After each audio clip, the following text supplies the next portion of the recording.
City staff have until September to create a list of municipally owned surplus land that can be sold to create additional housing. City Council has asked for the list to include parking lots, urban areas, and parkland. Vasilios Bellows reports. The decision by City Council means administration will begin establishing a list of possible surplus lands to be sold and developed. Since we own these lands, I hope we have the tools we can use to ensure the development of the lands will result in more affordable and attainable housing while balancing the possible concerns of the neighborhood. The memorandum was brought forward by at-large councillor Casey Atraney, who believe this could grow the city's tax base, promote urban density, and lead to more affordable housing in Thunder Bay. City-owned lands that will be considered include urban areas, parking lots, and parkland, with a report now due back in September at the latest.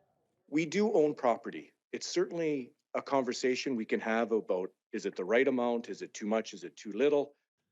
Councillor Andrew Folds believed this to be a beneficial exercise for the city, but had issues with including parklands as potential areas to be sold and developed.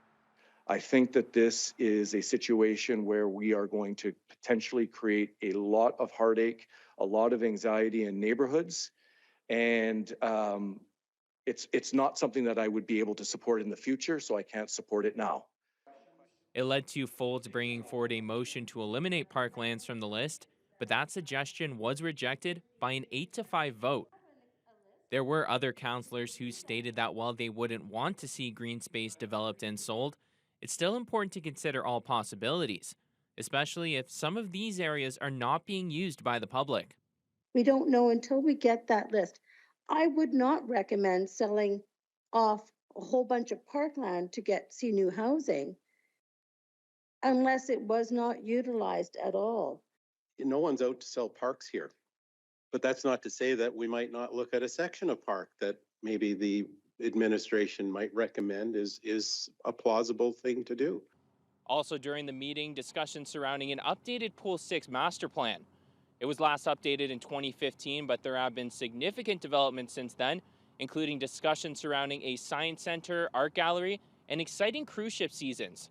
Next up is public consultation that begins next month, which will include community stakeholders, with the updated document coming back in late 2023 or early 2024. Vasilios Bellows, TVT News.